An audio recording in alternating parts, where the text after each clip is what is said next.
പശ്ചിമേഷ്യ ഇപ്പോൾ സംഘർഷഭരിതമല്ല, പക്ഷേ ആക്രമണങ്ങൾ നടക്കുന്നില്ല. ഏതാണ്ട് 13 ദിവസം നീണ്ടുനിന്ന കനത്ത ആക്രമണത്തിന് ശേഷം അമേരിക്ക സ്വമേധയാ ഇറാനുമേലുള്ള ആക്രമണങ്ങൾ നിർത്തിവെക്കുകയായിരുന്നു. അമേരിക്ക ചർച്ചാ മേശയിൽ നിന്നാണ് ആക്രമണത്തിലേക്ക് എടുത്തു ചാടിയത്.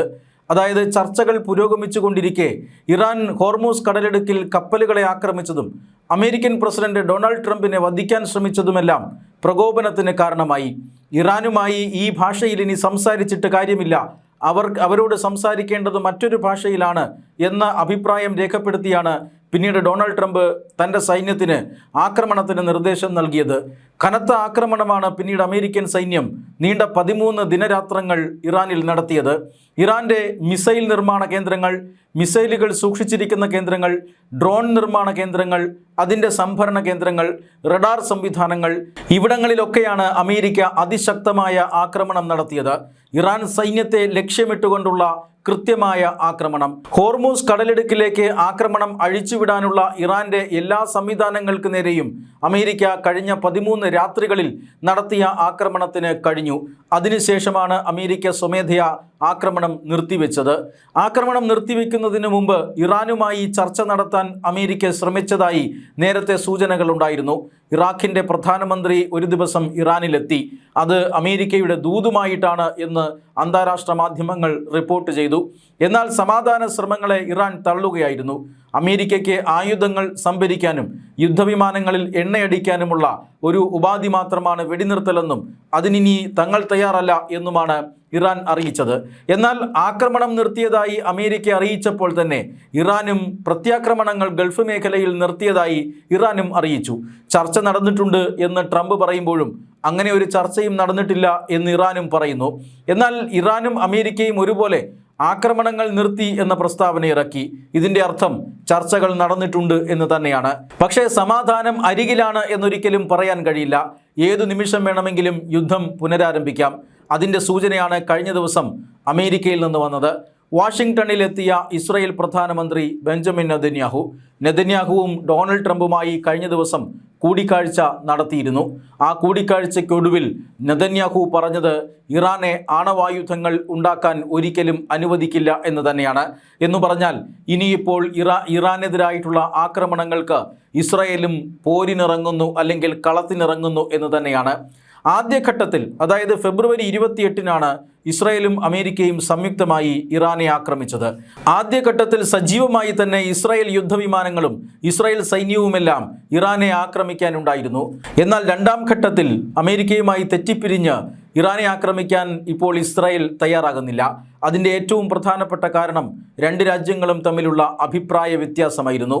അതായത് ഇറാനെ ഒരു കാരണവശാലും ആക്രമിക്കാതിരിക്കരുതെന്നും വെടിനിർത്തൽ പ്രഖ്യാപിക്കരുതെന്നുമെല്ലാമാണ് ഇസ്രായേലിൻ്റെ നിലപാട്. കാരണം ഇറാന് സമാധാനത്തിൻ്റെ ഭാഷ മനസ്സിലാവില്ല. നിരന്തരമായ ആക്രമണങ്ങൾ നടത്തി ഇറാൻ്റെ സൈനിക ശേഷിയെ ഇല്ലാതാക്കിയാൽ മാത്രമേ മേഖലയിലെ രാഷ്ട്രങ്ങൾക്ക് ഭീഷണി ഇല്ലാതാകൂ എന്നായിരുന്നു ഇസ്രായേലിൻ്റെ വ്യാഖ്യാനം. എന്നാൽ സമാധാന ചർച്ചകൾ നടത്താൻ കഴിയുമെന്നും ഇറാനെതിരെ വലിയ ഉപരോധമാണ് ഞങ്ങൾ ഹോർമൂസ് കടലിടുക്കിൽ ഏർപ്പെടുത്തിയിരിക്കുന്നതെന്നും ഇറാൻ ചർച്ചാമേശയ്ക്കരികിൽ വരുമെന്നും ചർച്ചയിലൂടെ ഇറാൻ്റെ ആണവായുധങ്ങൾ ഉണ്ടാക്കാനുള്ള ഇന്ധനമായ യുറേനിയം പിടിച്ചെടുക്കാമെന്നുമൊക്കെയാണ് അമേരിക്ക സ്വപ്നം കണ്ടത്. അമേരിക്കയുടെ ആ സ്വപ്നം നടന്നില്ല. അതുകൊണ്ട് തന്നെയാണ് ഈ ഡൊണാൾഡ് ട്രംപും അതോടൊപ്പം തന്നെ നെതന്യാഹുവും തമ്മിലുള്ള ചർച്ചകൾക്ക് പ്രാധാന്യമേറുന്നത്. ഈ അഭിപ്രായ വ്യത്യാസം കാരണമാണ് രണ്ടാം ഘട്ട ആക്രമണത്തിൽ ഇസ്രായേൽ പങ്കെടുക്കാതിരുന്നത്.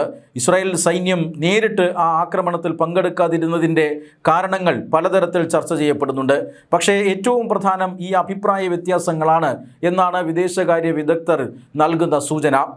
ആ അഭിപ്രായ വ്യത്യാസം ഇന്നലെ പറഞ്ഞു തീർത്തു എന്നാണ് സൂചന. അതിൻ്റെ ഭാഗമായിട്ടാണ് ബെഞ്ചമിൻ നെതന്യാഹു ചർച്ചകൾക്ക് ശേഷം പുറത്തിറങ്ങി ഇറാൻ ആണവായുധം ഒരിക്കലും നിർമ്മിക്കില്ല എന്ന വാക്ക് നൽകിയത്. ഏതാണ്ട് 60% സമ്പുഷ്ടീകരിക്കപ്പെട്ട യുറേനിയം ഇറാൻ്റെ പക്കലുണ്ട്. ആ യുറേനിയം 90% സമ്പുഷ്ടീകരിക്കപ്പെട്ടാൽ അത് തീർച്ചയായും ആണവായുധം നിർമ്മിക്കാൻ കഴിയും. അങ്ങനെ ആണവായുധം ഇറാൻ്റെ കയ്യിലെത്തിയാൽ ഉടൻ തന്നെ ഇറാൻ പ്രതികാരം തീർക്കുമെന്ന് അമേരിക്കയും ഇസ്രായേലും കണക്കുകൂട്ടുന്നു. ഇസ്രായേലിലേക്കും അമേരിക്കയിലേക്കും ആണവായുധങ്ങളും കൊണ്ട് ഇറാൻ ആക്രമണം നടത്തിയേക്കാം. കാരണം ഈ രണ്ട് രാജ്യങ്ങളും സംയുക്തമായിട്ടാണ് ഇറാൻ്റെ പരമോന്നത നേതാവായ അയത്തുള്ള ഖമീനിയെ വകവരുത്തിയത്.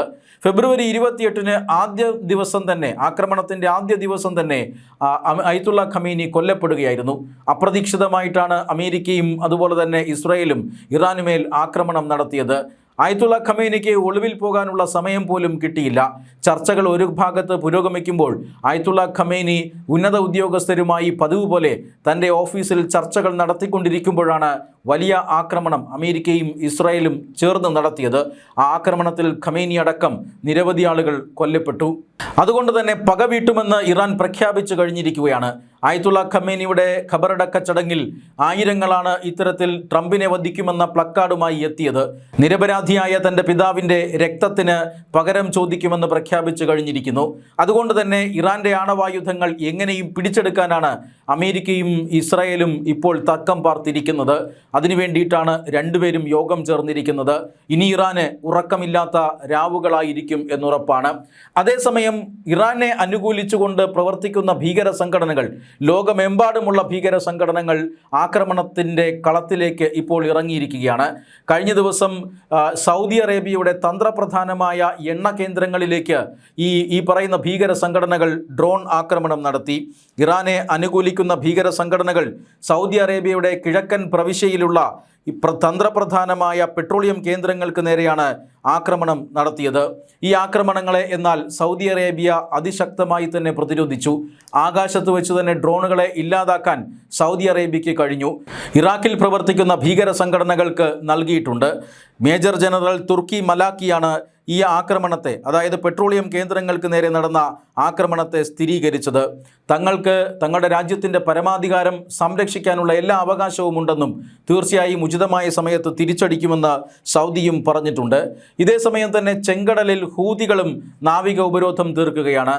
ചെങ്കടലിലൂടെ കപ്പലുകളെ കടത്തിവിടാതെ ഈ ഹൂത്തികൾ അവിടെ കനത്ത ആക്രമണം നടത്തിക്കൊണ്ടിരിക്കുന്നു.